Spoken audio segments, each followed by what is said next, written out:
Este es un espacio en conjunto de Capellanía en Intermetro, de la Universidad Interamericana Recinto Metropolitano y del Seminario Evangélico de Puerto Rico, que juntos han emprendido este proyecto como un servicio comunitario a nuestras comunidades.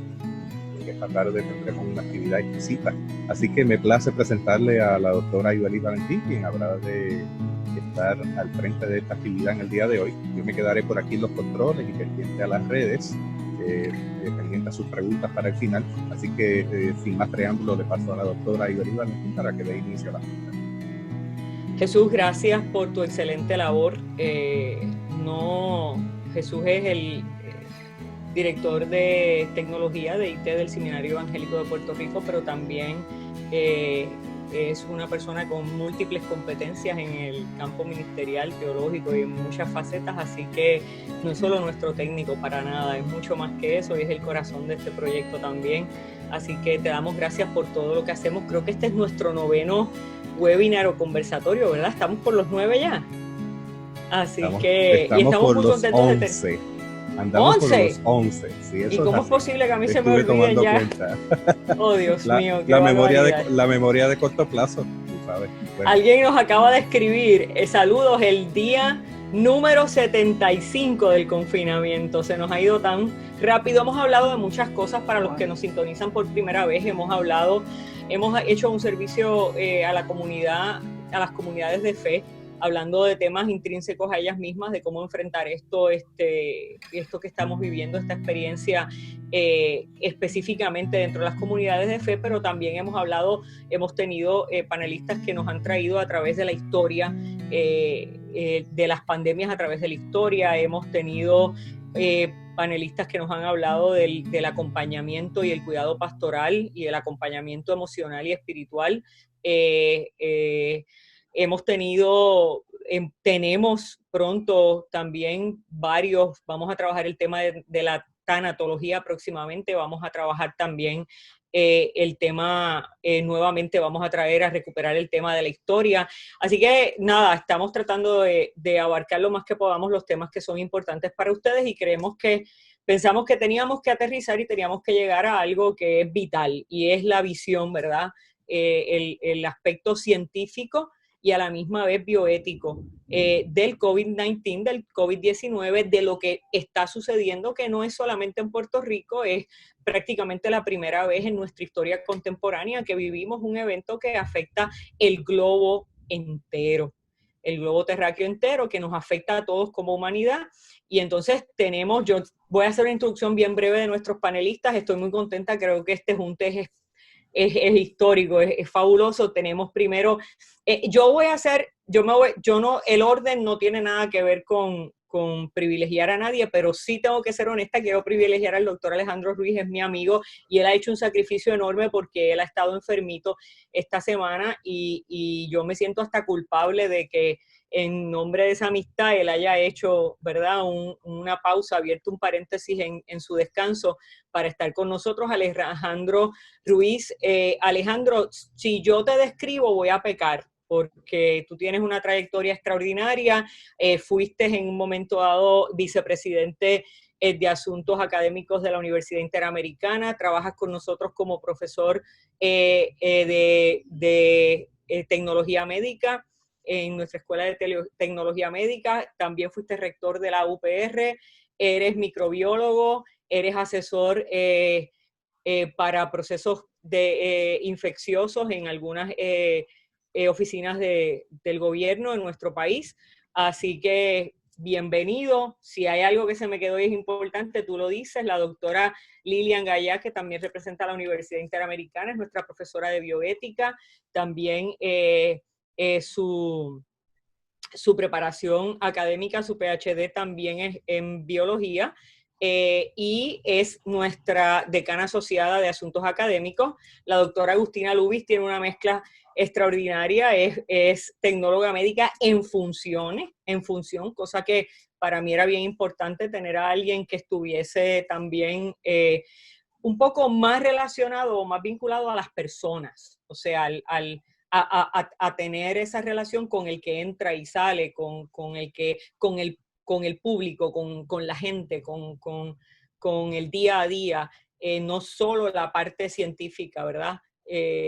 Del asunto. Y también es la profesora de Teología Sistemática del Seminario Evangélico, así que con eso lo que vamos a hacer es que esto va a ser una conversación. Y voy a empezar la conversación con cierto orden. Les voy a pedir a ustedes que saluden y luego entramos con una pregunta para el doctor Alejandro Ruiz y por ahí entonces seguimos dejando que esto tome su curso. Un saludito de cada uno. Alejandro, tú que estás allá lejos, vamos. Pues nada, un saludo cordial a ti y a mis distinguidos compañeros de panel y al público en general que nos está sintonizando en esta mañana, esta tarde ya, y es un placer compartir con ustedes. Agustina, por ahí.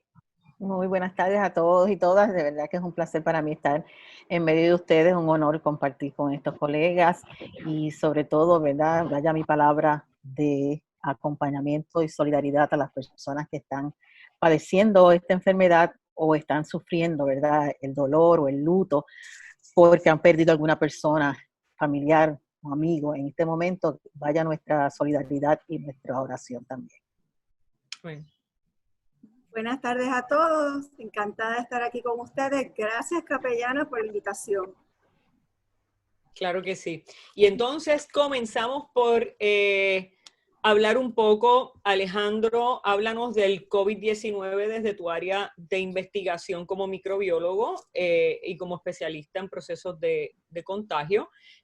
Así que y voy a unir lo que sería tal vez una segunda pregunta porque quiero darte la oportunidad de que te expreses con libertad sin esperar en un segundo momento, pero me interesa mucho que nos ayudes a pensar en qué son mitos con relación a esto. O sea, qué muchos mitos hay por ahí con relación al COVID-19 y cuáles no son mitos y sí son realidades a las cuales le debemos dar importancia. Así que la bola está en tu cancha.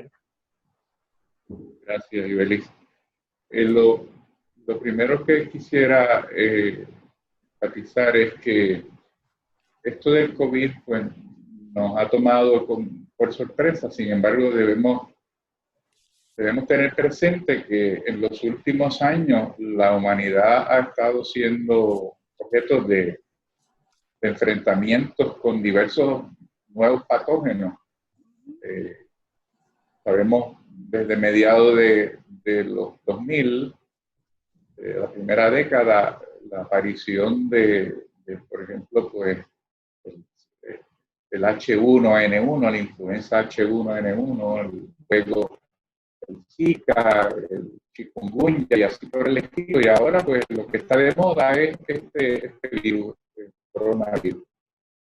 Este es un virus que pertenece a una familia que ha estado con nosotros ya por algún tiempo, pero este en particular, el 19, pues es un virus que en su origen es origen animal. Pues se asocia con ese mercado, ¿verdad?, de animales que había en Wuhan, China. Y a mí una de las cosas, hablando de mitos, una de las cosas que más me ha sorprendido de esta situación es el impacto que ha causado, hasta el impacto psicológico en la humanidad. Y yo, sin embargo, me planteo cuán preocupados realmente debemos estar cuando, por ejemplo, hemos tenido situaciones con influenza desde hace unos años y no asumimos niveles de responsabilidad que queremos asumir. Es un virus muy parecido en su comportamiento al virus de influenza. Por lo tanto, son medidas básicas, sencillas, las que debemos seguir para prevenir contagiarnos. Hay situaciones muy particulares, por ejemplo, en este virus del coronavirus, pues no tenemos una vacuna todavía disponible. La disponibilidad de medicación para curar todavía tampoco está disponible, hay buenas opciones para los cercanos. Pero yo creo que en términos de medidas epidemiológicas tenemos los recursos para nosotros enfrentarnos efectivamente a esta. que según vaya surgiendo la conversación, estamos hablando de esto. Pero estamos hablando de entidades de pequeñas, medio tamaño, cuyo ácido RNA, de RNA, tenemos que los virus. Alejandro, disculpa que te interrumpa, Ajá. pero hay un entrecortado en tu voz. Si alguien de tecnología que estuviera por ahí que pueda visitarte a ver si pasa algo, y mientras tanto, pues continúa. Si puedes dar un poquito para atrás en lo que estás diciendo, a ver si te podemos agarrar mejor. Vamos a ver. Sí, se comenzó a afectar cuando él empezó a hablar del H1N1. A partir de ahí se afectó el acercar un sonido. poquito más Sí, el sí. sonido. Aquí El estamos problema haciendo- es uno de jitter, es el audio entrando por En la el audio, internet. sí, Sí. sí. Habla un momentito, doctor. Pues estaba hablando de que a mediados de la década escucha mejor? pasada, Okay. estamos mejor ahora, ¿verdad? Muy bien. Perfecto, gracias. Y Pues- Lilian tuvo que salir porque tuvo un percance de eléctrico. Ella regresará en algún momento. Ok. Pues decía que este es un nuevo reto dentro de los que hemos tenido en los últimos 10, 15 años, comenzando con el virus de influenza H1N1. Esta es la nueva, el new block, el coronavirus. Es un virus, tenemos que comenzar por decir que un virus, una partícula, ha tenido conflictos, pero ciertamente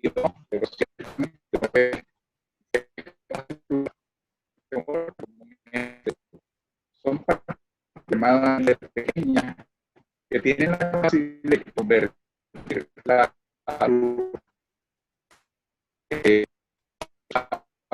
y su mecanismo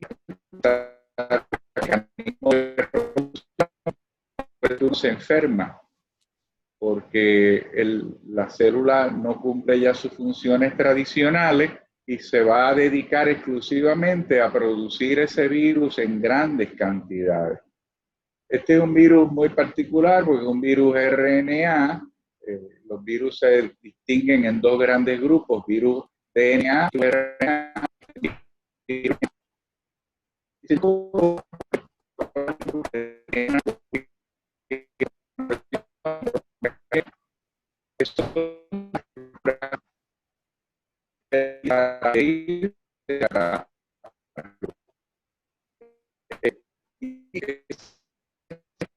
Van a facilitar Alejandro, entrar a la célula. te perdimos otra vez.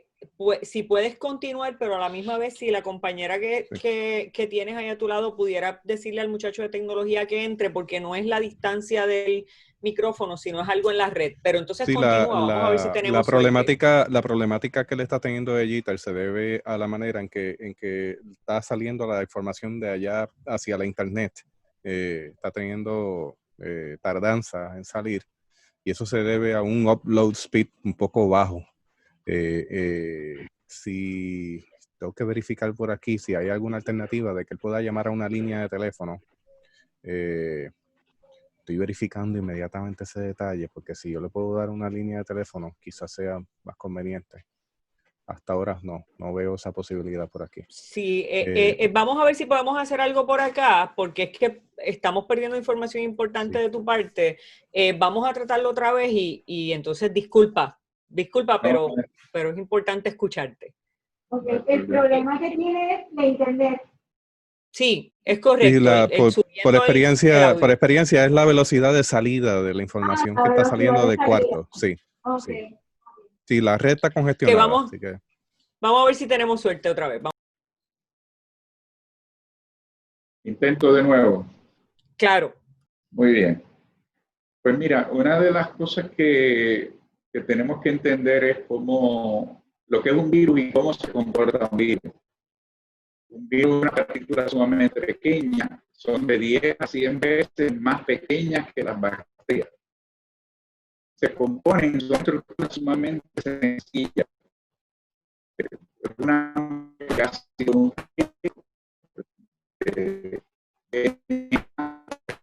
eso de virus de RNA y Yo lamento mucho, doctor, disculpe, lamento tanto que lo que está ocurriendo. Yo le acabo de pedir a Ibelis, no me lo brinde por aquí la información. Ibelis me va a facilitar el número de teléfono de usted. ¿Usted tiene su móvil cerca? ¿El sí. móvil de usted? Ok, entonces Ibelis me va a facilitar ese número. Yo lo voy a llamar y lo voy a poner al micrófono para poder escucharle mejor. Entonces, Ibelis, no sé si deseas que demos este espacio, porque es que vamos a seguir teniendo problemas de audio, no lo vamos a escuchar y me daría mucha pena que no. Vamos a cambiar el orden entonces, Sí. Alejandro, y vamos a llamarte y entonces te retomamos después de Agustina, que es la más estable que está, porque Lilian tiene problemas con la electricidad, y entonces empezamos con Agustina y después te insertamos a ti y agarramos ahí. Chu, te voy a enviar el número de Alejandro. Sí, por favor, y Agustina, le pedimos a la audiencia que tenga paciencia y que nos disculpen, que son detalles que uno no prevé. Esto es parte de la experiencia de estar en cuarentena, ¿saben? Esto lo debe hacer más interesante. Agustina, comenzamos contigo y como habíamos hablado ya, basado en tu experiencia clínica, me gustaría que nos hables sobre las pruebas que existen, los resultados que nos arrojan, pero sobre todo me gustaría esa experiencia personal tuya, directa con los pacientes, si has tenido alguna, y qué pudieras hablarnos, qué pudieras decirnos cómo la población afectada o la población que llega a donde ustedes y piensa que pudiera tener COVID-19, ¿cómo están reaccionando a esto? Pues muy bien. Primero, esta pandemia, ¿verdad? Como estaba diciendo el doctor, no es la primera que tenemos, ¿verdad? En la historia, y hemos tenido muchas, y todos los años tenemos gente que fallece por diferentes infecciones de virus y de bacterias que aparecen en el ambiente, de hongos, etcétera. Y la gente ha reaccionado, ¿verdad? Además de esta pandemia que es biológica y de salud, hay otras pandemias detrás de esta pandemia, ¿verdad? Hay una pandemia emocional, psicológica, hay una pandemia económica, hay una pandemia de información también y de desinformación, que todo eso se junta, ¿verdad? Y provoca muchas sensaciones en los pacientes. Los pacientes, además de preocuparse por el impacto físico que puede tener esta condición, que es terrible, ¿verdad? Hemos visto que puede causar la muerte, también se preocupan mucho por su estado emocional. Cómo se sienten, porque estamos viviendo un momento atípico de encerramiento, de controles, de uso de aparatos, ¿verdad? Equipo para protección personal que nunca lo usábamos por ahí normalmente. Así que todo eso también trae angustia y trae desesperanza también y un poco de incertidumbre. Y todo esto tiene que ver, ¿verdad? Con la novedad también del virus, ¿verdad? El virus es un virus novel que todos los días tenemos información nueva de lo que está pasando, de cómo puede afectarnos. Casi siempre tenemos que decir que la información que tenemos de él es interina hasta hoy, hasta ayer, porque hay cambios casi siempre todos los días de lo que se conoce del virus. Pero por lo menos podemos estar, ¿verdad? Las buenas noticias es que tenemos pruebas que pueden detectar la presencia del virus. El asunto del tema de las pruebas es un tema bien discutido en Puerto Rico y todo el mundo habla de las pruebas, ¿verdad? Básicamente hay 3 pruebas en el mercado. En el mercado en Puerto Rico hay por lo menos 2 tipos, pero hay 3 pruebas a nivel global. Una de ellas es una prueba de antígeno, de detección de antígeno del virus, que es una prueba rápida, se llama rápida porque el resultado lo tenemos rápido, inmediatamente o en una hora posterior a la toma de muestra. Y esa prueba de antígeno se está usando en otros sitios. Detecta proteínas específicamente del antígeno y que por ser ese tipo de prueba, ¿verdad? Tiene un peso a la hora del diagnóstico.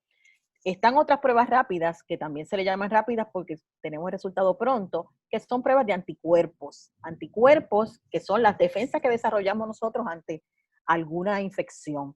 Nosotros normalmente, ¿verdad? Tenemos un sistema inmune o un sistema de defensas natural que nacemos todos y todas con él, que nos protege de las bacterias, de los virus y de los hongos, ¿verdad? Tenemos la piel, sobre todo, la piel intacta, tenemos las mucosidades de los orificios, tenemos las lágrimas, la misma fiebre, ¿verdad? Es un indicador de cómo el cuerpo responde, la misma tos, de cómo el cuerpo quiere sacar eso que te está haciendo daño del cuerpo. Así que esa es parte del sistema natural. Pero también nosotros tenemos un sistema inmune que tiene que ver con las defensas que desarrollamos luego de una exposición a un antígeno o alguna bacteria, algún virus, ¿verdad? O algo que afecte nuestro cuerpo que no estaba ahí anteriormente. Y estas pruebas rápidas de anticuerpos miden esa defensa, ¿verdad?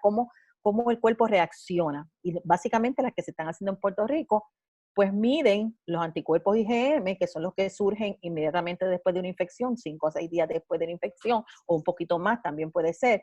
Y también miden los anticuerpos que surgen un poco más tarde, que ya es un indicio de que la persona pasó la infección y que ha desarrollado ese tipo de anticuerpos. Así que básicamente en esas pruebas rápidas de anticuerpos se miden esos dos anticuerpos que dan información diferente a la hora de diagnosticar.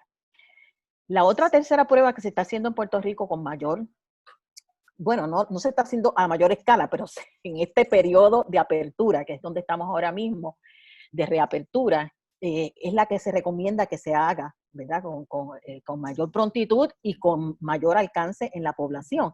Es la prueba que se llama PCR o lo que significa en inglés reacción en cadena de polimerasa. Es una prueba de referencia que permite detectar, como decía el doctor Ruiz, el RNA del virus y así también identificar que el virus está ahí en una infección, la persona está sufriendo la infección activamente. Cuando la prueba se hace positiva, pues es que detecta parte de ese material genético en el virus. Si la prueba es negativa, pero la persona, el médico, ¿verdad? Porque estos diagnósticos no se hacen basados solamente en una prueba, se hacen basados en el trabajo que hace el médico con ese paciente y toda la cuestión clínica que tiene el paciente. Y muchas veces el médico ni necesita la prueba para saber que el paciente está contagiado porque tiene todo el aparato clínico. La prueba es una manera de comprobarlo, ¿verdad? Así que si la prueba es negativa, pero existe una alta sospecha, es necesario entonces hacer otras pruebas. La muestra del paciente que se utiliza en esta prueba PCR es una muestra de nasofaringe. Se le mete un hisopo por la nariz al paciente hasta llegar atrás, ¿verdad? Y ahí se toma la muestra y los resultados necesitan un poco más de tiempo. No se pueden hacer, ¿verdad? En cualquier ambiente, sino que se requiere que esta prueba se haga en un ambiente de un laboratorio clínico realizada por tecnólogos médicos, que es el profesional a cargo de estas pruebas. Es una prueba con alta especificidad y sensibilidad. Cuando decimos que una prueba tiene alta especificidad y sensibilidad, estamos diciendo que tiene una gran capacidad de detectar tanto los positivos como los negativos. Para que una prueba tenga alta sensitividad, ¿verdad? Nosotros pretendemos que sea 80% o más esas medidas y facilita el diagnóstico bien precoz, ¿verdad? De la enfermedad porque permite detectar, como dijimos, el virus en las primeras fases de la infección respiratoria. Estas pruebas, ¿verdad? Eso es lo que tenemos ahora mismo. Porque yo decía ahorita que la prueba de PCR debe ser la prueba de opción ahora, en este momento de reapertura. Las pruebas nos dan diferentes informaciones para diferentes medidas, pero en este momento nosotros deberíamos querer saber quién está infectado y quién puede transmitir la enfermedad, quién puede contagiar a otras personas. Y esa información nos la da la PCR. Las pruebas que les hablé anteriormente, las rápidas de anticuerpos, nos dicen que el paciente fue infectado, que el paciente está pasando una infección, pero ahora nosotros nos vamos a acercar a la gente más. Ya no estamos en la casa, encerrados, ahora vamos al trabajo, vamos a las tiendas con más regularidad, vamos a la farmacia, y tenemos que saber quiénes estamos con la capacidad de infectar a otras personas. Así que yo creo que en este momento de la apertura, la prueba de alternativa número 1 debe ser la prueba de PCR para poder saber quién tiene que irse a la casa, quién tiene que estar en cuarentena, quién tiene que alejarse, porque de otra manera podríamos estar aumentando las posibilidades de infecciones. Ok, ahora sí creo que tenemos la llamada del doctor lista, ¿es cierto, Jesús? Te estuve llamando, pero voy a llamarlo nuevamente, así que pendiente exacto. Estoy ahí a contestar. Mientras tanto, en lo que generamos la llamada del doctor, voy a aprovechar con una pregunta. David Sanabria escribe lo siguiente, Agustina. Ay, muy bien. Como las pruebas moleculares y rápidas para detección del COVID, como las pruebas para detección de COVID distinguen el virus 19 de otros virus de coronavirus que son familia del mismo. ¿Estas pruebas distinguen entre un catarro tradicional versus COVID-19? Pues sí, la prueba de PCR. En lo que trabajamos con Alejandro, contesta esta pregunta, por favor. Las pruebas nunca son 100% seguras, que te pueden decir con toda probabilidad que no va a haber ninguna excepción, ¿verdad? Eso es realidad. Pero en el caso del PCR, como lo que se está identificando es un material genético, se está identificando lo que pertenece exclusivamente a ese virus COVID-19, o no se llama COVID-19, ¿verdad? Se llama SARS-CoV-2. El virus se llama SARS-CoV-2, la enfermedad se llama COVID-19. Así que el SARS-CoV-2 tiene unas características genéticas específicas que en la prueba de PCR eso es lo que se detecta. Por eso es muy poco probable que se confunda con otro virus, ¿verdad? Porque tiene una especificidad y una sensitividad de casi un 99%. Eso es bien poco probable. Ahora, las pruebas de anticuerpos tienen más probabilidad de que haya confusión, ¿verdad? De que hayan anticuerpos contra un tipo de virus que se parezca a su reacción a una reacción contra otro tipo de virus que tenga bastante similaridad. Ahí hay más probabilidad porque la especificidad y la sensitividad de esas pruebas, ¿verdad? Y lo que miden es realmente la respuesta humoral, no mide específicamente algo genético del virus. O sea que la prueba de PCR es la que te puede ayudar más, nos puede ayudar más en ese sentido. Mi pregunta, ¿estamos listos para integrar al doctor Ruiz o todavía? ¿Sí? Alejandro, vamos a probar a ver si podemos escucharte. ¿Te vemos bien? Adelante, doctor Ruiz. Muy bien, aquí estoy. Ahora sí. ¿Lo tomas donde lo dejaste? Pues en gran medida la que me precedió muy bien explicó, ¿verdad?, todo este concepto de las pruebas. Lo único que quisiera abundar es que no, las pruebas serológicas, la prueba que detecta los anticuerpos, no podemos descartarla, ¿verdad?, rápidamente, porque nos da una información muy valiosa. Las pruebas de anticuerpos tienen sus dificultades. Por ejemplo, al uno exponerse por primera vez a un agente invasor, va a tomar varios días en los que esa respuesta inmunológica se detecta. Por lo tanto, es posible que haya unos falsos negativos en esos primeros días. Pero nos dan información valiosa en términos de que podemos saber si la persona, una vez ha desarrollado su inmunidad, pues qué tipo de protección tiene. Por lo tanto, esa persona se puede activar en su trabajo y retomar sus labores diarias. Lo que no sabemos todavía es cuánto dura esa inmunidad, porque esta es una enfermedad relativamente nueva y no sabemos cuánto dura, si es una inmunidad de tipo duradera. Como bien ella indicó, la prueba molecular es una prueba que nos indica al momento si la persona está infectada o no. Así que la prueba que preferimos, ¿verdad?, al momento de hacer el diagnóstico. Hay cosas que para nosotros, sin embargo, todavía no están claras. Por ejemplo, ahora hay una nueva controversia sobre la distancia, las medidas de precaución que debemos tomar y la distancia que debe haber, por ejemplo, entre las personas. Por ejemplo, pues se ha estado estableciendo que el límite de distancia debe ser más unos 6 pies. Eso va a depender del lugar donde uno se encuentre. Y ciertamente más de 6 pies es aconsejable. Por otro lado, una de las cosas que yo más enfatizamos aquí en el hospital es el lavado de manos. El lavado de manos, se habla muchísimo del lavado de manos, pero no se habla mucho de cómo hacer un buen lavado de manos. enfatizamos en los mínimo 20 segundos que debe tomarse una persona para lavar sus manos con agua y jabón. Y la primera pregunta que nos hacemos es, ¿qué jabón utilizar?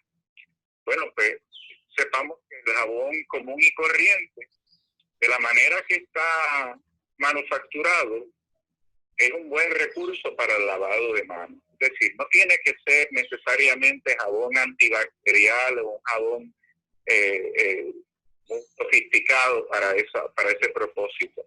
Jabón común y corriente. Lo importante es que le demos énfasis a las áreas entre los dedos, las uñas, la muñeca, ¿verdad? Y entonces unos 20 segundos frotando para asegurar que todas esas áreas están cubiertas. De manera que el otro planteamiento que quiero hacer es el énfasis tan marcado que se hace en la utilización de las soluciones a base de alcohol. Y no hay duda de que este virus es sensible al alcohol de 60, mínimo concentración 60%, pero tenemos que recordar que el alcohol también es un solvente orgánico y el uso repetido de alcohol, ¿verdad? Trae otras consecuencias eventualmente. De manera que esas son dos consideraciones que yo quería traer a la discusión: el asunto de la distancia prudente y el lavado de manos. Y por último, quisiera también enfatizar en el asunto de las mascarillas. Es algo que ha traído mucha confusión y mucha discusión. ¿Por qué? Porque se ha insistido en muchos círculos en la utilización de los respiradores N95. Los respiradores N95 son una estructura que se utiliza específicamente para lograr acceso a habitaciones de control respiratorio. Es decir, no está diseñado para el uso rutinario, sino para un uso específico y particular, que es cuando el profesional de la salud va a entrar a una habitación de control respiratorio. Por ejemplo, habitaciones donde van a estar pacientes con tuberculosis o influenza u otras condiciones de tipo respiratorio. Y se llama N95 porque tiene la capacidad de filtrar efectivamente el 95% del particulado respiratorio. Pero esa capacidad tan extraordinaria que tiene dificulta la respiración. Por lo tanto, no es un respirador que podemos estar utilizando por 5, 6, 7 horas, porque personas que tienen, por ejemplo, problemas respiratorios van a tener serios problemas. Así que el respirador, una de las cosas que más yo estoy viendo por ahí es personas en el ambiente, aún en el ambiente externo, fuera del hospital, utilizando respiradores que entonces tienen que estarlos manipulando con sus manos, y manos que muchas veces están contaminadas. La mascarilla es lo que se utiliza, y la orden administrativa de la gobernadora, la orden ejecutiva, establece que tenemos que estar utilizando ahora mascarillas, ¿verdad?, en sitios públicos. Y la mascarilla, pues, es el vehículo entonces que debemos estar utilizando, no el respirador N95. Así que quería hacer esas 3 salvedades para traerlo como punto de discusión.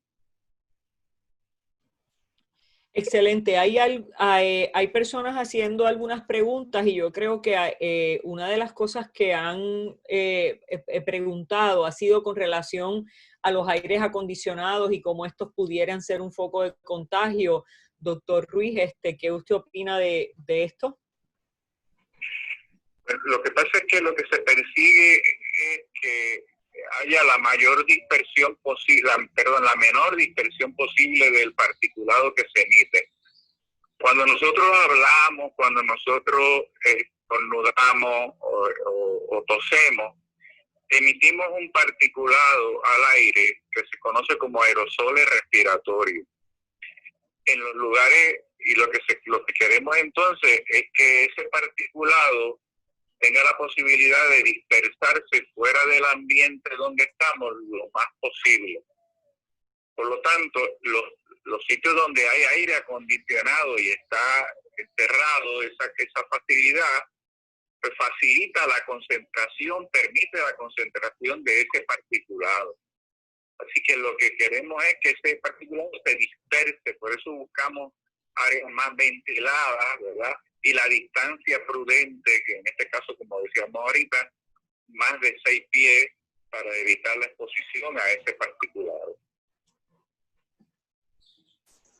Al principio, antes de pasar a alguna de las compañeras y sobre todo ver si Lilian ya tiene un poquito de conexión más estable, pero al principio de la conversación lo que no pudimos escuchar de tu parte por la interferencia, hablabas sobre el origen del virus. Y yo creo que nos quedamos con un poquito de deseo de escucharte elaborar el origen, de dónde proviene, cómo ha alcanzado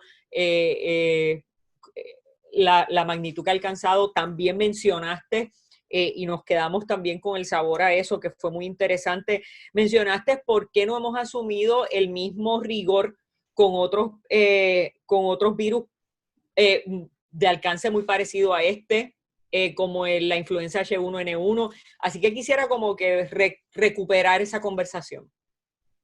Sí. Pues mira, este virus, tú sabes que surge a fines de... Primero decía que los coronavirus son virus que han estado entre nosotros por mucho tiempo.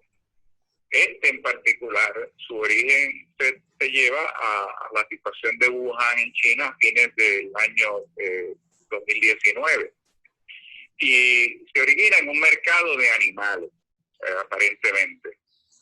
Esta no es la primera vez que eso sucede, porque tenemos el mismo caso, el mismo virus de influenza o los virus de influenza son virus en su origen de naturaleza, son en origen animal.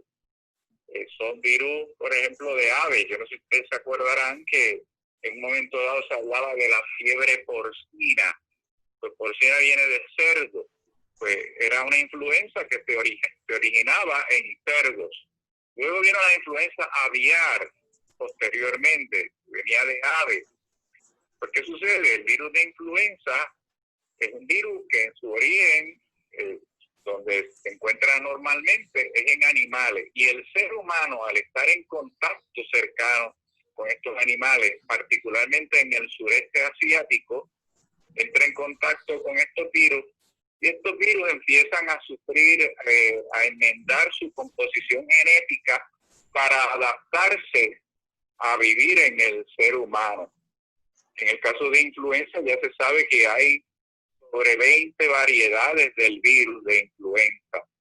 Esto sea de paso, es importante recordar que ya próximamente comenzará la nueva temporada de vacunación contra influenza.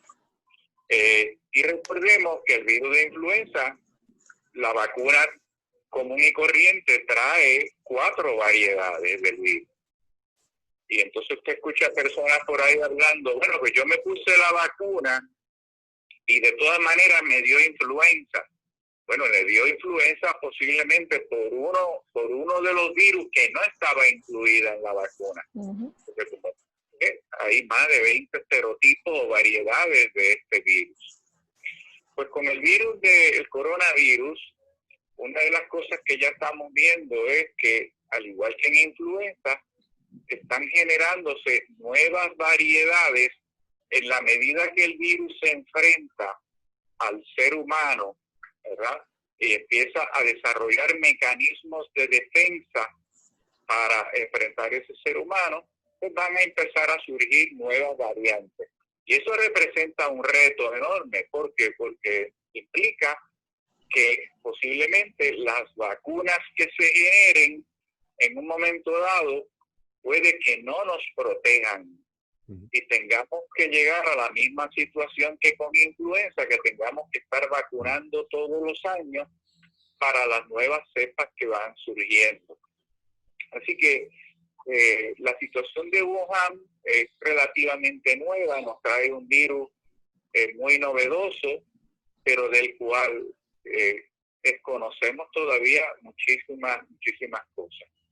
Y si me refresca la segunda pregunta, te lo voy a agradecer. Mira, honestamente me entretuve escuchándote, estaba tan interesante que yo también perdí el hilo de mi segunda pregunta, y como esto es una conversación así de natural, lo que voy a hacer es que... Fue sobre la ¿Ah? procedencia del virus. Tenía que ver con la procedencia, ok, pues estamos bien, pero te voy a preguntar algo que la profesora Alicia Roe nos está preguntando para pasarlo adelante hacia ustedes. ¿Qué posibilidades hay de que el COVID-19 haya surgido de un laboratorio? Bueno, eso yo personalmente pienso que es remoto.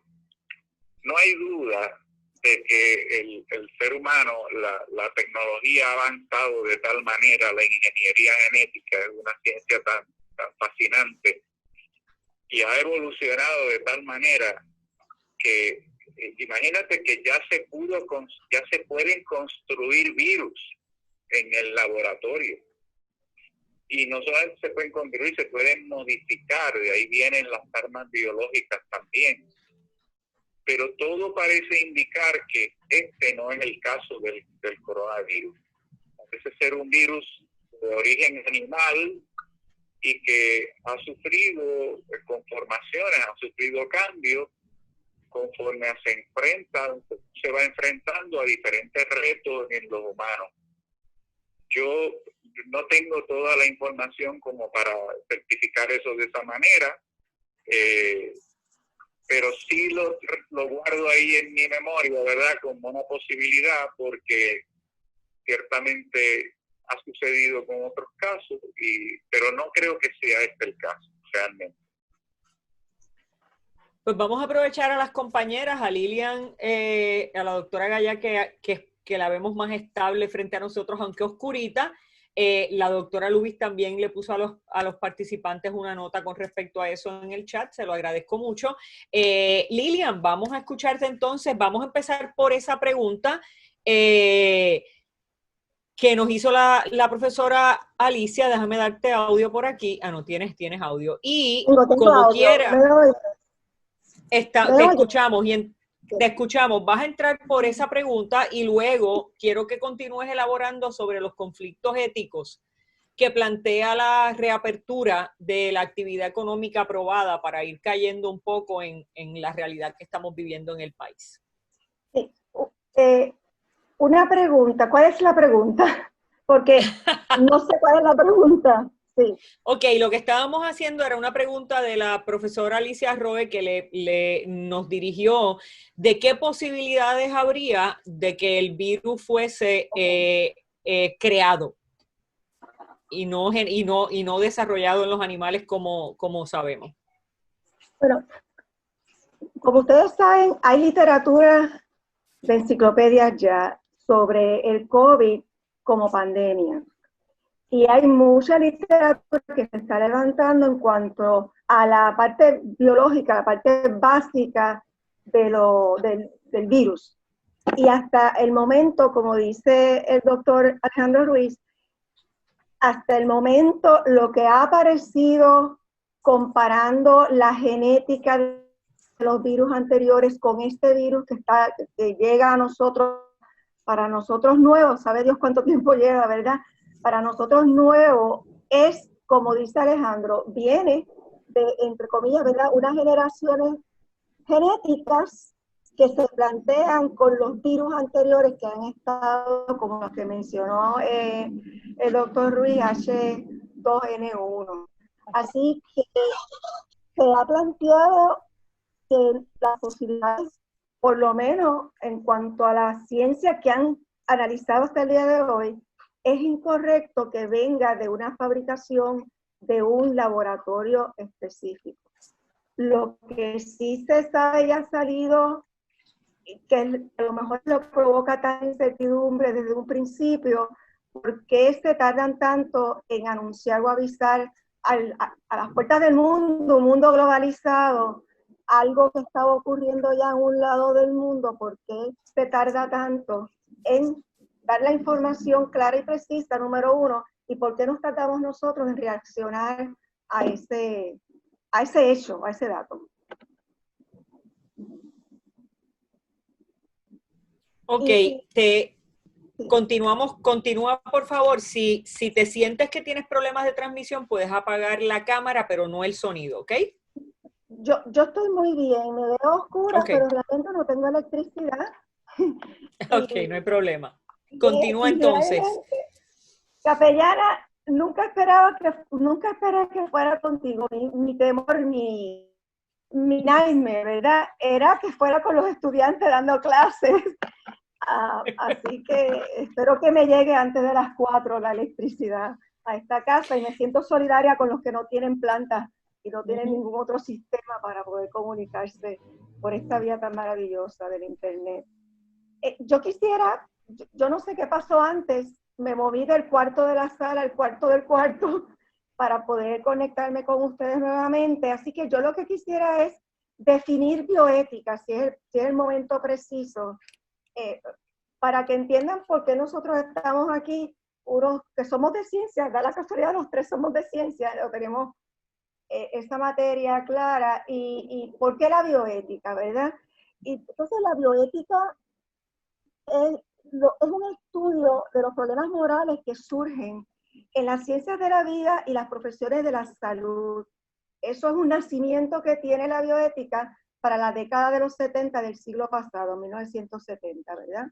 Y los planteamientos que estaban en esa época, precisamente por la tecnología que se iba produciendo en el escenario clínico, en el escenario, por ejemplo, de reproducción asistida, traía unos planteamientos que no eran médicos, no eran clínicos. Cuando tú hablas, por ejemplo, de trasplante de órganos, el científico te dice, bueno, o el mismo clínico, porque hay datos que sostienen que es mejor trasplantar en lugar de cadáveres, pues no cadáveres, ¿verdad? Personas vivas. Entonces, ese es un planteamiento. Los planteamientos que se dan al final de la vida eran asuntos que no eran de ciencias, y los médicos en esa época se dieron en la necesidad de buscar quienes contestaran la pregunta: ¿qué debemos hacer en estos casos? Así que la bioética es una ética práctica en cuanto a eso se refiere. La otra parte es la investigación con personas o participantes humanos que sabemos en la historia se dieron desde el régimen nazi, se dieron unas investigaciones que no atendía el consentimiento informado o la voluntariedad de estas personas para participar de los experimentos. El más conocido en ciencia es el estudio de la sífilis en una población pobre y negra de Alabama. Así que hubo unas experimentaciones que nos dijeron en un momento dado de la historia: espérate, tiene que haber otra manera de hacer esto donde no se haga daño a los participantes. Y de esto también es que surge lo que tanto amamos en las universidades, la Junta de Revisión Institucional, o el IRB, precisamente para responder a estos asuntos éticos cuando hacemos investigación. El otro nacimiento de la bioética viene de la Universidad de Wisconsin en Madison, por un investigador también de ciencias en células cancerosas, Van Rensselaer-Potter. La bioética de Potter, a diferencia de la que se da en Georgetown, es que Potter lo que reclama como científico es que estaba ya viendo una necesidad de ver el progreso en las ciencias, el camino de las ciencias con tanta tecnología, que estábamos a lo mejor perdiendo o no fortaleciendo los lazos con los valores humanos o los valores éticos que deben de permear esta actividad científica. Así que el libro famoso que él escribe es Bioética, un puente hacia el futuro, porque él entendía que el futuro estaba en riesgo si no atendíamos estos valores que impregnan la actividad científica. La supervivencia del ser humano estaba en riesgo, pero no solamente el ser humano, sino también el planeta.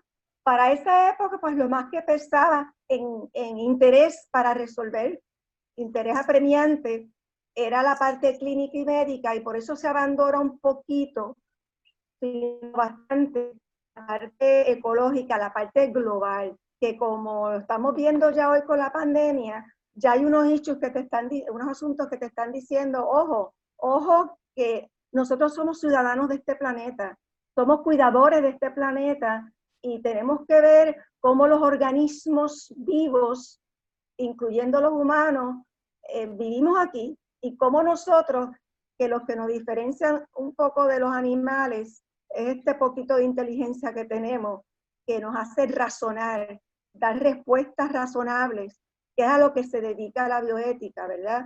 A dar respuestas a través de una deliberación. Quiero añadir una cosita más si me lo permite.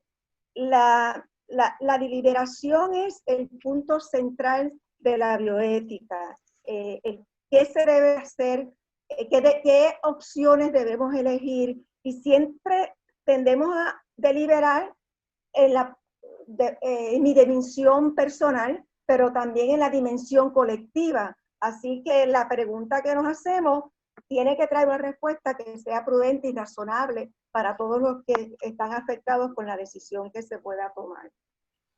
Así que deliberamos precisamente para alcanzar esa plenitud personal y también la óptima convivencia social y plenitud social. Por eso es que la pandemia lo que nos está dejando ver, salgamos del yoísmo nuestro, ¿verdad? Y mira que hay otra dimensión que tenemos que atender.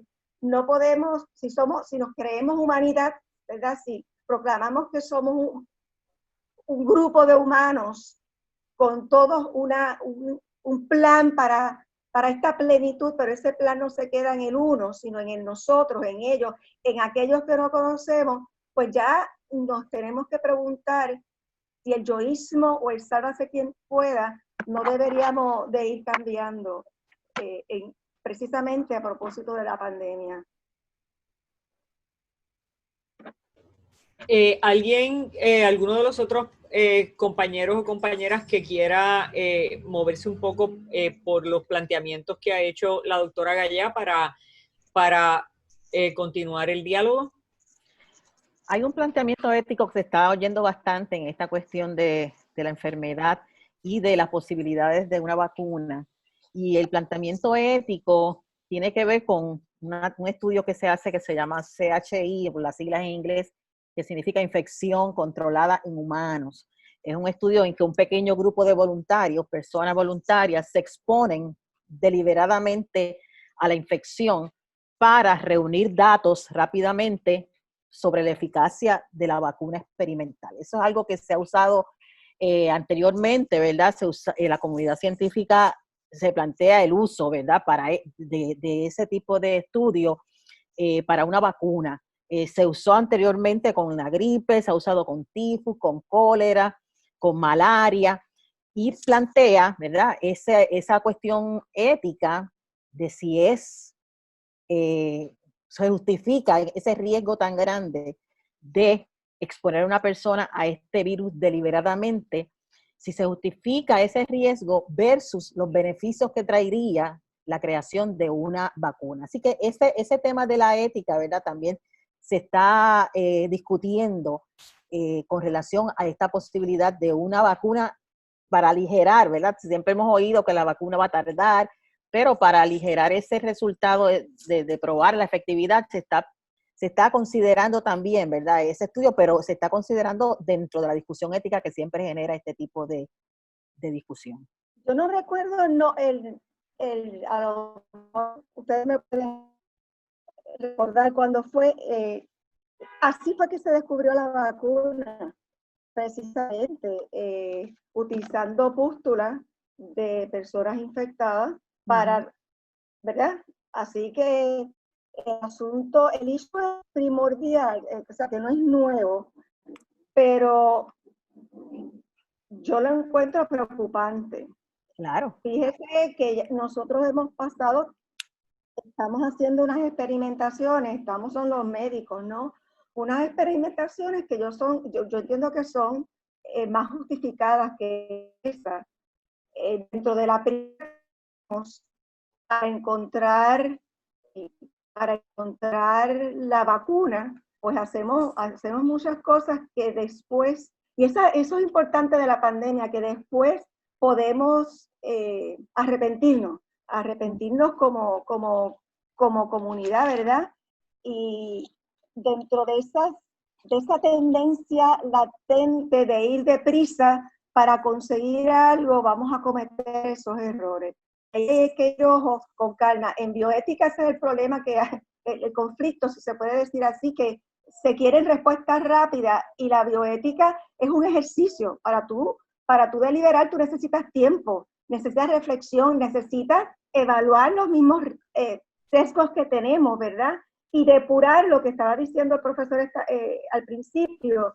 ¿Cuáles son los hechos? Depurarlo de los mitos, de manera tal que podamos tener unos datos que te digan, en estos momentos apropiados, probar una vacuna. Yo no tengo la información de este grupo, no sé quiénes son, no sé la preparación que tienen, pero yo tendría muchísimo cuidado. Claro, está el consentimiento informado.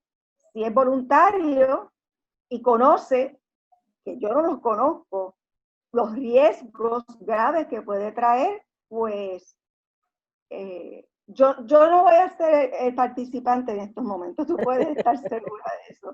Sin embargo, fíjate tú que la puesta en escena de la utilización de plasma de infectados anteriormente, ¿verdad? En pacientes ahora, eso ante la urgencia y emergencia que hay en el hospital, en el caso particular, tratarlo y tener los consentimientos adecuados, pues es algo que podría ser más preciso. Ahora las investigaciones con ensayos clínicos fase 1 se están haciendo ya directamente con las aprobaciones correspondientes, así que es cuestión de esperar, no podemos ir con prisas. Recuerden siempre, la fase 1 de un ensayo clínico es ver la dosis y si te mata o no como participante. Es la seguridad de eso que estás utilizando lo que se busca en el primer ensayo, en la primera fase de los ensayos clínicos. Doctor Ruiz, yo sé en mi carácter personal que el tema de sobremesa en algunas ocasiones entre nosotros han sido precisamente las vacunas. Así que me gustaría escucharte tu opinión acerca de esto. Mira, es uno de estos issues tan controversiales, ¿no? Como microbiólogo e inmunólogo, pues yo veo muchas bondades a las vacunas, pero parece que hemos fallado muchísimo en transmitir información fidedigna, información confiable, en educar al pueblo sobre los beneficios y las contraindicaciones que tienen las vacunas. A mí me preocupa mucho este concepto de llevar en masa a las poblaciones a vacunarse sin que la gente tenga un conocimiento claro de qué. Mira, yo le pregunto a mis estudiantes muchas veces el curso de microbiología clínica y epidemiología, ¿qué fue lo que le inyectó? Y la mayoría de la gente no tiene ni la más remota idea de qué fue lo que entró al cuerpo de esta persona. Y para mí eso es preocupante, porque nosotros debemos estar conscientes, claramente conscientes, y eso no tiene que ser uno científico para entenderlo. Y esa es una de las consideraciones éticas que a mí más me preocupan, porque sabemos que hay muchos conflictos de intereses detrás de la manufactura de una vacuna. Y eso es algo que a la hora de la verdad pues me preocupa muchísimo.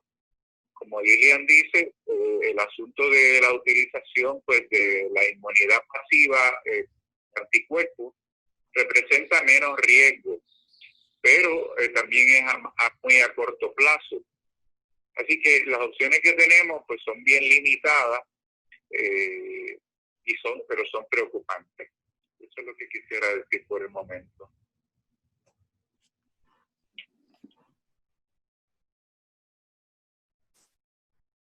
¿Alguien más o nos vamos entonces con una pregunta que tenemos de los que nos están escuchando? Chu, tenemos una pregunta por ahí, ¿verdad que sí? Sí, tenemos una pregunta por aquí de Marangeli en el Facebook Live. Ella está hablando en el caso de la prueba, que se haría una sola vez a las personas y que esas personas estén entrando y saliendo. Me parece que Agustina ahí, desde la perspectiva también del laboratorio, nos podría arrojar luz. Y también los demás participantes, por supuesto, el doctor Ruiz y la doctora Gallá. Bajo la premisa de la prueba, una sola vez con personas que están moviéndose, están en movilidad. ¿Cómo aseguramos a las personas que no van a estar entre personas contagiadas, aún haciéndole pruebas antes de comenzar en su retorno a lo que sea, iglesia, trabajo y los diferentes plazas que puedan estar ocupando? Pues las pruebas nos dan información de lo que está pasando con ese paciente en ese momento en que se hace la prueba. Tan rápido como salir del laboratorio y exponerse al virus, así de rápido puede una persona cambiar el resultado de su laboratorio. Así que el laboratorio que se haga está dando información de ese momento en particular. Y puede ser una persona que esté contagiada y que la prueba dé negativa también, porque esa persona puede haberse hecho una prueba de anticuerpos que está en la ventana esa desde el contagio hasta que salen los anticuerpos y no aparecen anticuerpos IgM todavía. O sea que la información que nos da la prueba es un elemento más en toda la red de elementos que hay que tomar en consideración para hacer un diagnóstico. O sea, no podemos pensar que hoy salí negativo, resuelvo mi vida y sigo por ahí libre.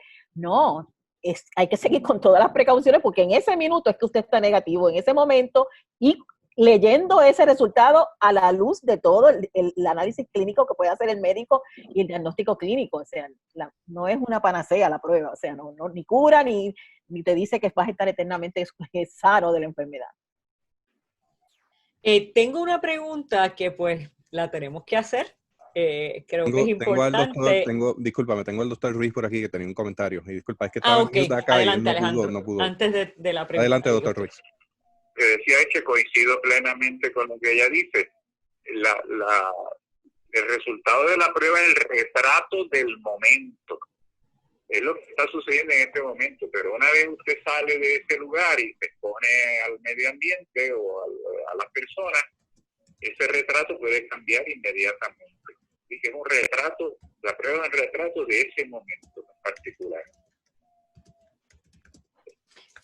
Ok, vamos a hacer esta pregunta. Luego, Chu tiene una también que tenemos por aquí de los participantes, de los que nos acompañan, del público.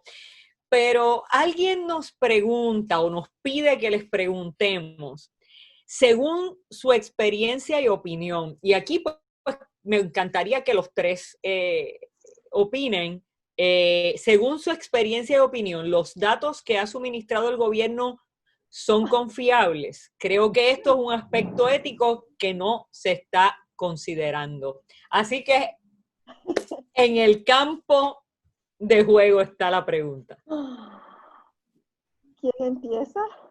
Nadie quiere, pues vamos, Alejandro, vamos a seguir así. Alejandro, tú que estás un poco relacionado con las instancias, ¿verdad?, del gobierno en las que tú trabajas o asesoras. Vamos a ver, vamos a empezar por ti.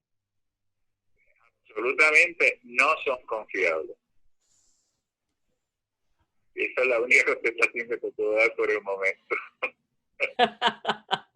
Ok, Agustina, cuéntanos. No, definitivamente no lo son. Yo he estado denunciando muchas cosas desde mi muro en Facebook, porque es el foro que yo tengo, ¿verdad? Yo no tengo ningún otro sitio, pero he explicado todos los errores y en ese tema de los datos. O sea, los datos, ¿cómo vamos a decir que aquí se han hecho 3,000 y pico de pruebas cuando aquí se han hecho montones de pruebas ya? O sea, los datos no son confiables, punto. No son confiables.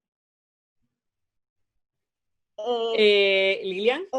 Sí, eso es una pregunta en una hora de espacio, pero me voy a limitar a lo siguiente. Decía un buen bioticista de la primera generación, la ética comienza con buenos datos. Entonces, nosotros llevamos, me dijeron aquí en el chat, 75 días en una total incertidumbre en cuanto a datos se refiere. En el periódico Nuevo Día del sábado pasado, sábado o domingo, no recuerdo ahora mismo, salieron, ay, se fue, ¿estás aquí? Estás aquí. Hola. Estás Sí, aquí, no te asustes. Perfecto, perdí la imagen, pero si me escuchan muy bien. Te vemos bien. En este periódico del 23 de marzo, ya no sé en qué mes estamos, de mayo, perdónenme, los criterios establecidos por la Universidad de Johns Hopkins recomendaron estos 4 criterios para la reapertura. No te dice reapertura parcial, reapertura total, reapertura. Aparentemente la reapertura de la otra manera, completa, a medias o ninguna, la tomaron unos grupos específicos. Pero los criterios son 4. Disminución en contagios por 14 días consecutivos. Disponibilidad de pruebas. Rastreo adecuado de contactos. Capacidad hospitalaria para atender nuevos casos. La única que cumple al día de hoy es la 4ª. Capacidad hospitalaria para atender nuevos casos. Y escucho a uno de los médicos que va todos los viernes a las 7:00 de la mañana, de la noche, a presentar por televisión los datos que uno a uno recoge y te dice, hay 4 ventiladores utilizados en la unidad intensiva con pacientes COVID. Creo que hoy llegaron a 12. Así que verdaderamente, ese es el único dato que tenemos más o menos confiable, porque lo estás trayendo de la mano, estás recibiendo la información de diferentes médicos que gracias a la vida han decidido buscar otra vía que no sea el gobierno, en lo que el gobierno resuelve su nivel de transparencia y su nivel de corrupción. En lo que ellos resuelven, pues mire, la población, el público, la convivencia, nosotros afuera nos movemos como podemos. Por eso es tan importante los planteamientos de distanciamiento social, de mantenernos, porque nosotros seguimos con el, entre comillas, el toque de queda, con esta apertura parcial. Yo no puedo hacer lo que yo hacía en metro. Yo no puedo reunirme ahora, tomarme un café allí frente y celebrar lo que quiera yo celebrar, ¿verdad? Así que tenemos todavía un distanciamiento que tiene que ser prudente. Es que yo la mascarilla la tengo que usar 8 horas, no porque me lo diga o me lo exija la ley, no porque la Interamericana hizo un planteamiento para que nos abriera las puertas, que eso es un deber nuestro, una responsabilidad social de salirme del yo. Aquí yo no tengo la mascarilla, yo no la necesito, yo no tengo que lavarme las manos cada 20, media hora o lo que sea. Pero allá, porque los riesgos son mayores y porque estamos en una incertidumbre todavía, amerita y se exige moralmente y éticamente que yo cumpla con esos mínimos que nos están pidiendo en cuanto a seguridad se refiere. Así que simplemente con los criterios médicos ya sabemos la respuesta. Es una pena. Lo bueno de todo esto, a pesar de que está surgiendo después de los 75 días, es que tenemos una población buena, una masa crítica que se ha formado en los pueblos. Algunos empezando con los alcaldes, que hemos visto que como pueden, como entienden, como su inteligencia le dice que debe ser, están siguiendo el rastreo uno a uno. Entonces, esto nos coge desprevenidos, pero no teníamos que estar tan mal preparados. El Instituto de Epidemiología hace años que está pidiendo oxígeno. Así que hay un problema de estructura en el gobierno grandísimo en todos los aspectos. Y lo que nos puede salvar son, miren, pues posiblemente estos médicos que dicen tengo otra ruta, no puedo esperar por el gobierno. Cuando el gobierno me abra la puerta, pues aquí tienes tú lo que nosotros ya tenemos. Va a llegar un momento en que esas puertas van a tener que abrirse, porque quien se supone que está su deber fiduciario es el gobierno, es el Estado, el que nos tiene que garantizar de alguna manera una salud pública. Así que cuando tú me dices, no recuerdo ahora mismo cuántos ventiladores hay disponibles en todo Puerto Rico, y ya vamos por 12. Miren, 12 para nosotros en esta isla. Con la incertidumbre que tenemos, a lo mejor eso es mucho. Y entonces los líderes tienen que estar mirando esto porque no tenemos las pruebas, porque las pruebas amerita, eso es otro criterio que hay que tener, porque excluyes unas poblaciones y ¿cuáles son las poblaciones a las que le estás dando prioridad? Son los que están en la profesión de salud, magnífico. Pero si son los que un día sí, un día no, pues hay algo que está pasando, que la ética nos toca a todos en este momento. No sé si hay algo que quieran. Excelente, extraordinario. Me gustaría sí hacer una pregunta, por ejemplo, en este caso Alejandro, luego tengo una para Agustina y una general. Alejandro, voy a usar el ejemplo que me compete, ¿verdad? Porque es mi disciplina principal, pero bíblicamente cuando hablamos de del rol profético, hablamos de la denuncia, pero la denuncia tiene que ir acompañada del anuncio también. Hemos hablado aquí, Lilian ha sido muy enfática y Agustina también, y tú con tu respuesta sencilla, de los problemas que tenemos, ¿verdad?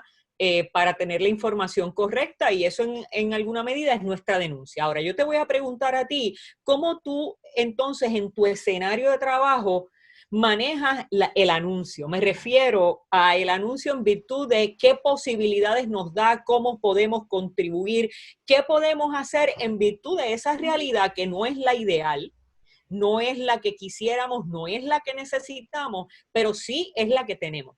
Eso es lo que tenemos, eso es lo que hay. Y cómo nosotros entonces ahora trabajamos en nuestros escenarios este asunto sin la data correcta. Claro. ¿Cuáles son tus consejos? ¿Cómo caminamos en esta reapertura desde tu perspectiva científica y laboral? Yo creo que aquí aplica el concepto de la salvación individual. Teniendo tantas dudas, ¿verdad?, sobre la información que tenemos disponible, cada ser humano, cada individuo tiene que asumir su responsabilidad con su salud. Ya estamos viendo que esto es una tendencia que no la detiene nada ni Uh-huh. nos estamos enfrentando cada 2 o 3 años a un reto nuevo y distinto.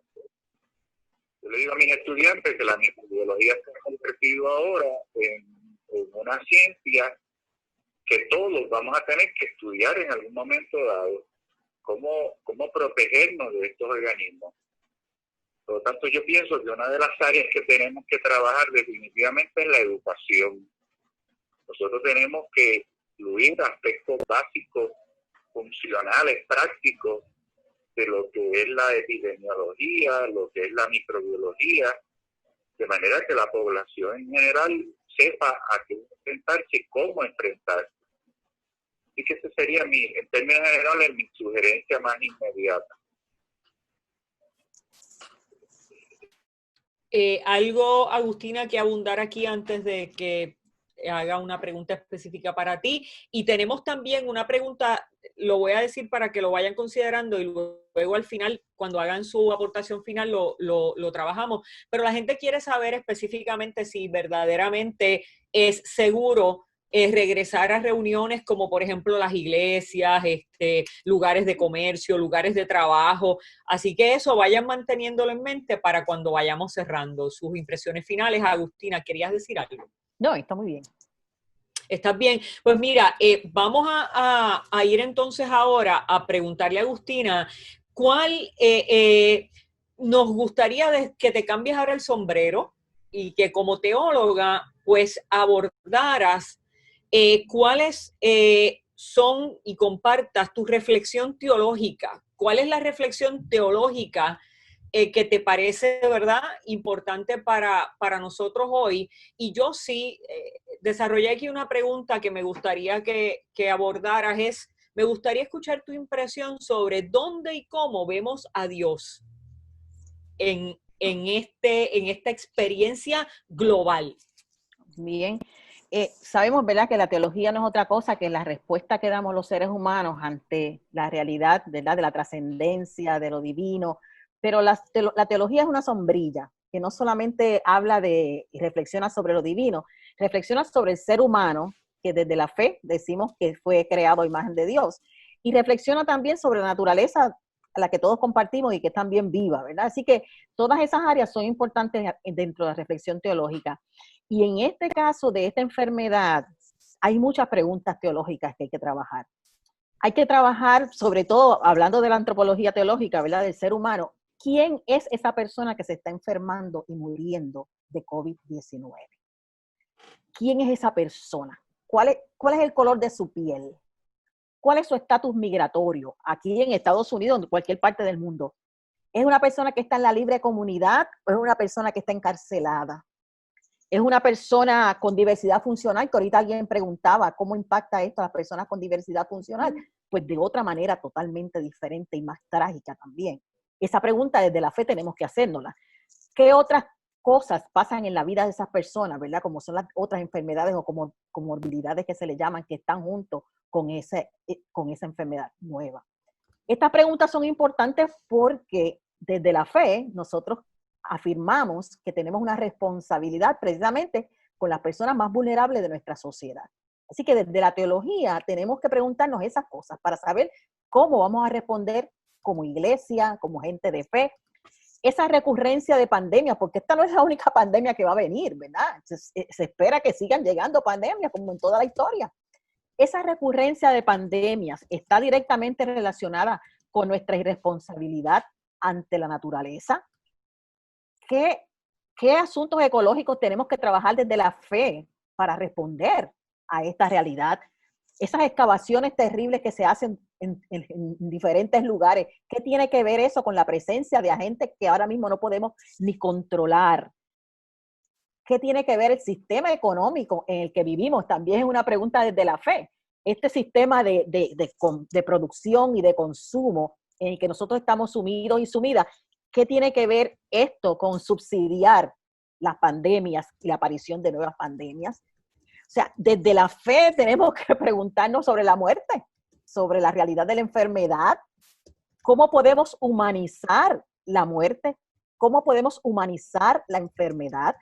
Para nosotros, la gente de fe, es bien importante este momento, porque es el momento para nosotros de hablar de solidaridad, de acompañamiento, de cuidado. Cuando nos han dicho que no nos podemos tocar, ni mirar, ni abrazar, ni acercarnos, nosotros desde la fe tenemos que buscar maneras creativas para que esos seres humanos se sientan acompañados, se sientan acogidos. Nosotros tenemos al enfermo en primer lugar en nuestras iglesias, en nuestras comunidades de fe. Visitar al enfermo es una tarea de todos los días, de pastores, pastoras, laicos. Visitar al enfermo que en este momento no podemos visitarnos. ¿Cómo vamos a atender eso? O sea, todos somos vulnerables y eso es importante también reconocerlo desde la fe. Pero esa vulnerabilidad, ¿verdad?, ante la pandemia, no solamente tiene que ver con el potencial de infectarnos, con el potencial que tenemos como seres humanos de contagiarnos. Esa vulnerabilidad tiene que ver mucho con el carácter interdependiente de nuestras vidas corporales y nuestras vidas sociales. Dependemos unos de otros. ¿Cómo vamos a hacer ese trabajo ahora que estamos en un momento donde se nos ha prohibido lo más básico, que es tocar a otra persona? Seres humanos que hemos vivido todo el tiempo, ¿verdad?, tocándonos unos a otros. ¿Cómo vamos a trabajar eso? Desde la fe tenemos que preguntarnos qué pasa cuando nos quedamos en la casa. ¿Es la casa el lugar más seguro para todos los seres humanos? Porque toda la campaña de quedarnos en la casa está bien. Hay que retirarnos de la vida pública y de la vida social. Pero hemos pensado que el hogar y la casa es el lugar de mayor violencia para muchas mujeres. es el lugar de mayor violencia para los niños y las niñas, del maltrato, del acoso sexual, de las violaciones que ocurren en la casa. ¿Qué pasa con ese niño, esa niña, ese anciano que también recibe maltrato? Ahora que nadie va a la casa, nadie se entera, ahora que no hay comunicación de vernos, ¿quién ve esos golpes? O sea, todas esas preguntas nos las tenemos que hacer desde la fe también, desde la teología. ¿Cómo respondemos a esa realidad de que todos aseguran que el hogar, el lugar, el techo es el lugar donde más violaciones ocurren a esos seres humanos vulnerables? Así que desde la fe tenemos muchas cosas. ¿Dónde está Dios? ¿Dónde está Dios en esta realidad que estamos viviendo? Pues miren, Dios está aquí en medio nuestro, en medio de este sufrimiento, en medio de esta enfermedad, luchando con nosotros en medio de nuestra crisis en esta pandemia. Dios no está afuera, Dios está con nosotros. Así que este momento es un momento importante, ¿verdad? Este sufrir que estamos sufriendo todos, tiene también que ser un momento para nosotros crecer. Tiene que ser un momento para nosotros madurar, para nosotros amar de otra manera y para nosotros tener una esperanza, ¿verdad? Este momento puede ser un camino para un nuevo parto, para un nuevo nacimiento. Mucha gente dice que la pandemia puede ser un portal, es una puerta que uno va a pasar por ahí.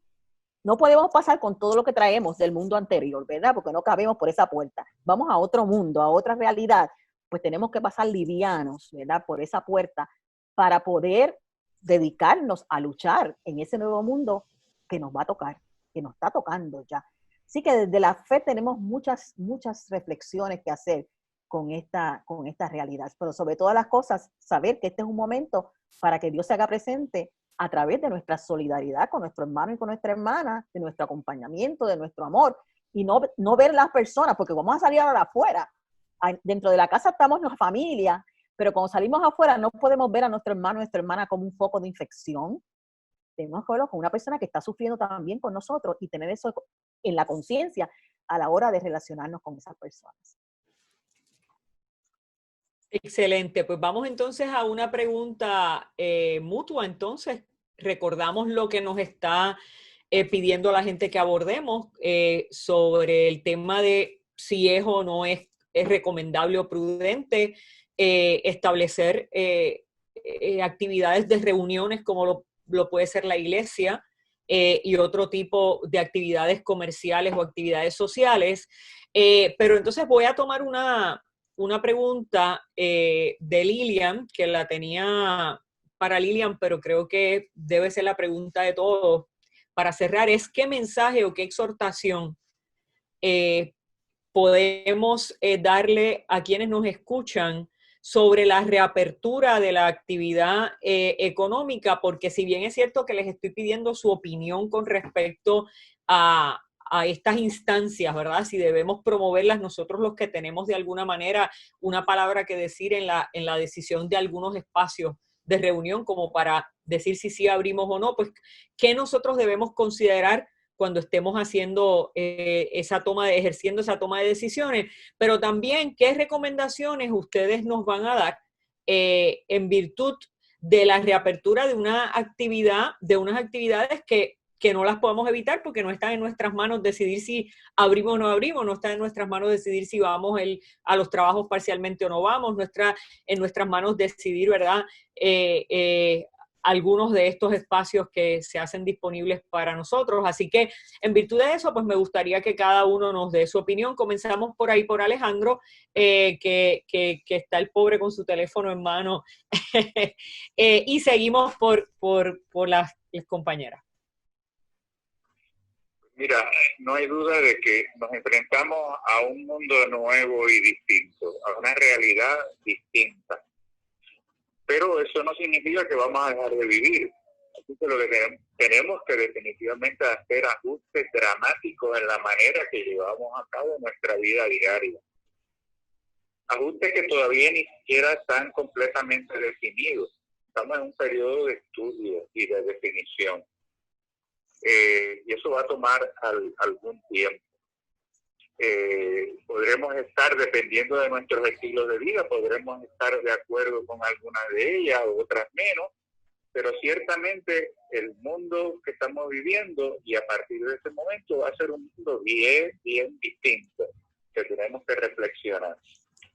Yo sin embargo quisiera, Ibelín y compañeras y compañeros, tomar un momento de esta reflexión para agradecer a mis compañeros aquí en el Centro Comprensivo de Cáncer, porque nosotros aquí recibimos ya de partida una población muy susceptible en el ánimo, susceptible no solamente por la enfermedad que traen oncológica, sino también por su estado de ánimo, y ahora encima tenemos esta situación del COVID. Y yo me quito el sombrero y reconozco la labor que aquí se realiza en el Centro Comprensivo de Cáncer de la Universidad de Puerto Rico, de la cual me honro en formar parte. Así que mi mensaje de solidaridad y de agradecimiento al personal médico, al personal de enfermería, al personal de laboratorio clínico que ha estado mano a mano con nosotros, al personal de imágenes, en fin, a todos, guardia en la entrada hasta el empleado más humilde del centro, tiene un rol importantísimo en mantener la salud física y emocional del paciente que llega aquí. Así que yo, desde mi punto de vista, pues mi agradecimiento a ti, Ibelín, a la Universidad Interamericana, por brindarme esta oportunidad de dirigirme al público. Muchas gracias. Gracias a ti, sobre todo oramos para que estés en buena salud y que sea pronto que todos y todas nos podamos sentar una vez más a la mesa y compartir personalmente. Las compañeras, sus opiniones finales. Bueno, a la pregunta de cómo retornar, ¿verdad?, a las actividades regulares nuestras, esto va a depender, ¿verdad?, de cuál es el contexto en que nosotros nos desenvolvemos. Dependiendo del contexto, pues tenemos que evaluar cuáles son los riesgos mayores, ¿verdad? Y quiénes somos también nosotros, quiénes somos. Si somos una persona de alto riesgo, ¿verdad? Si tengo otras condiciones que me afectan. Y en este momento, pues hago eco de las palabras de la doctora Gallá, de que no podemos seguir dependiendo de que nos den unas órdenes para nosotros obedecerlas. Nosotros somos un país ya bastante grandecito. Y yo creo que nosotros podemos hacer un ejercicio racional y nadie tiene que regañarnos ni darnos instrucciones, pórtate de esta manera, porque es tu vida la que está en riesgo.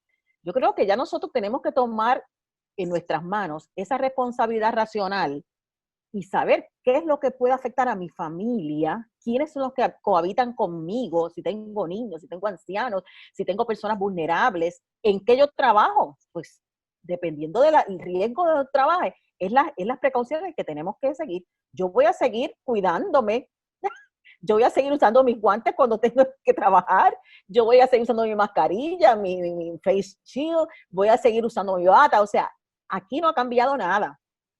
Hay que seguir cuidándose. Si voy a la tienda, voy a estar a 6 pies y si puedo estar a 10, estoy a 10. Voy a seguir usando todo lo que me proteja a mí y proteja a la gente que está alrededor mío, porque el virus está con nosotros. Ayer, 80 y pico de casos nuevos, muerte de una joven de 27 años. O sea, el virus está con nosotros, la realidad de la muerte está con nosotros, de la infección. Por lo tanto, ahora que vamos a estar más cercanos unos de otros, es cuando más tenemos que protegernos y evitar este contacto y lavarnos esas manos y no llevarnos esas manos a los ojos, a la nariz, a la boca, por donde entra, ¿verdad? Tampoco podemos vivir en la paranoia de que hay que limpiar hasta las paredes de los sitios. No. Tampoco tenemos que llegar a esa paranoia. El virus, ya hemos dicho cómo se transmite y hemos hablado también de que no está eternamente en la superficie. Limpie como tenga que limpiar, pero protéjase, lávese las manos, evite contagiarse usted, pero también evite contagiar a otro. Yo creo que lo más que hay que usar aquí es el sentido común y no restringirnos porque alguien nos ordenó, no hizo un toque de queda o porque el gobierno nos tiene que meter así de golpe y porrazo en nuestras casas. No, nosotros tenemos la capacidad de tomar esas precauciones por el bien nuestro y por el bien de la gente que nosotros amamos. Gracias, Agustina. Lilian. Trata ahora. ¿Me oyes? Micrófono. ¿Ya? Sí, estamos. Ahora, muy bien. Lo tengo puesto, está encendido, sí. Ahora, muy bien. El lunes precisamente a mí me llegó un artículo buenísimo, buenísimo, que yo creo que Capellana, cuando llegue a tus manos, vas a hacer fiesta con él, yo creo. Se titula La pandemia insostenible, una deliberación. Y es de Diego Gracia, un bioeticista de la primera generación, filósofo y psiquiatra. Entonces, en una reflexión que yo estaba haciendo en estos días, me la completa él con lo que escribe. Yo no sé si ustedes recuerdan los primeros días que estábamos en confinamiento, ¿verdad? Cuando yo salí al patio una tarde y no escuchaba bocina, no escuchaba el ruido de las motoras, el aire se sentía como más limpio. Yo miraba el cielo y yo decía, pero es que se ve bello, yo estoy aquí encerrada, pero esto se ve bello. Y entonces me cuestioné mucho, y la pregunta que él se hace es si para vivir dignamente hacen falta muy pocas cosas. Y yo me hice esa pregunta, yo creo que fue cuando tú me llamaste que yo me estaba haciendo esa pregunta precisamente en esos días, ¿verdad? Entonces hay que preguntarse cuáles son las cosas esenciales y básicas. Entonces, Diego Gracia nos dice que ante la ahora, ¿no? Quebrantada globalización, la pandemia y el desarrollo insostenible, tenemos que ver que vivimos un mundo en una misma casa común, donde tenemos un mundo que tiene mucho y les sobra, y un mundo que tiene poco o nada. Y nos preguntamos, ¿cómo hacer que estos dos mundos, de los que tienen mucho y les sobra, y los que tienen poco o nada, pueden reducirse o tener menos marcada inequidad? Y eso es una pregunta bien difícil. Me van a perdonar, pero hay un negocio que ya tiene 19,000 personas para entrar a las tiendas. Necesidades básicas, ¿cuáles son? Porque es que todo aquello que nos sobra pertenece a otros, incluyendo los espacios que pertenecen a otros seres vivos o agentes virales y a generaciones futuras que hemos olvidado. Estamos recogiendo otra vez lo que nos decía Potter, es que somos ciudadanos del planeta. Tenemos que proteger la única casa común que tenemos, ¿no?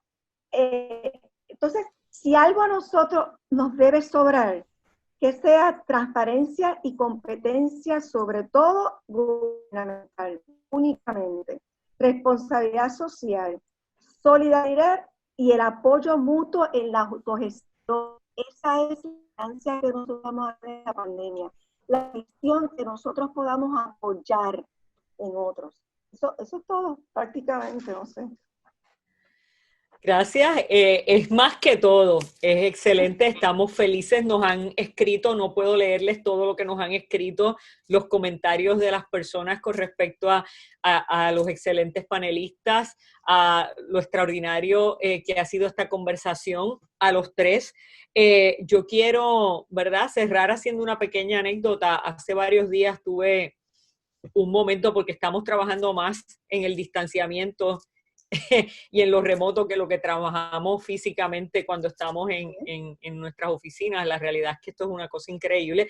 Así que pude por segunda vez, sacar un rato hace unos días, y detrás de mi casa, no detrás, pero varios bloques detrás, aquí en University Garden, hay un río que pasa y que todo el mundo lo conoce en Puerto Rico, porque cuando se inunda salimos en los medios, porque la urbanización se inunda. Y yo creo que debemos de salir en los medios hoy, pero no porque la urbanización se inunde. Debemos salir en los medios porque por primera vez en 28 años he visto los peces al fondo del río. Por primera vez en 28 años un río en el que he visto basura correr. He visto cosas tan terribles como neveras flotar. He visto por primera vez los peces nadar en el agua transparente. Y en mi reflexión, me perdonan, no los quiero ofender. En mi reflexión lo que le dije al Señor fue: Señor, que no muera una persona más. Pero si para restaurar la creación tenemos que estar encerrados unos días más, yo me apunto. Me apunto porque la creación es un sistema ecológico que nos sirve y le servimos, que es para nosotros, por nosotros y nosotros para ella. Es un ejercicio de mutualidad en el que de alguna manera, como decía Alejandro, nuestra propia salvación, nuestro cuidado, no es por nosotros solamente, es para el otro y la otra. Si yo me cuido, cuido al otro. Si yo me cuido, cuido a la otra. Así que esperemos en Dios que podamos sacar algo extraordinario de un ejercicio que desgraciadamente ha cobrado la vida de mucha gente en alguno de estos muchos conversatorios. Yo decía y también escuché decir al doctor Carlos Cardosa, coincidimos en una expresión que aquellos hombres y aquellas mujeres que han fallecido o morirán a causa de esta enfermedad, debemos reconocerlos como mártires en favor de un mundo mejor.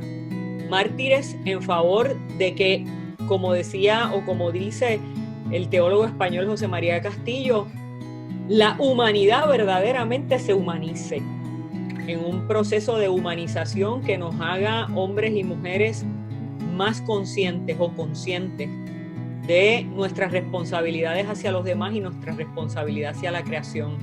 Así que yo espero, ¿verdad?, que como decía Agustina, ese Dios que está en medio nuestro, que está sufriendo con nosotros, que está batallando con nosotros, empujándonos de alguna manera a ser mejores personas y a superar esta crisis, ese Dios que nos acompaña cuando la crisis hace, ¿verdad?, revelar o develar nuestras vulnerabilidades, también nos ayude a tornar esta situación tan difícil en algo que pueda extraer una experiencia favorable para todos y todas. Así que vayan y queden con la bendición de Dios todos ustedes.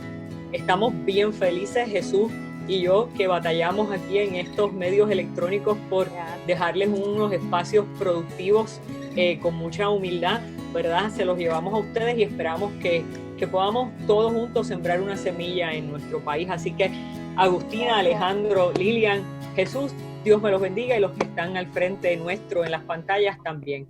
Que tengan buen día y un buen fin de semana. Gracias, bye Jesús. Bye. Gracias, Jesús. Bye. Gracias y feliz. Bye, bye. Gracias a ustedes, un privilegio nosotros recibir en esta casa. Y Beli, los controles están en su mano. Cierro.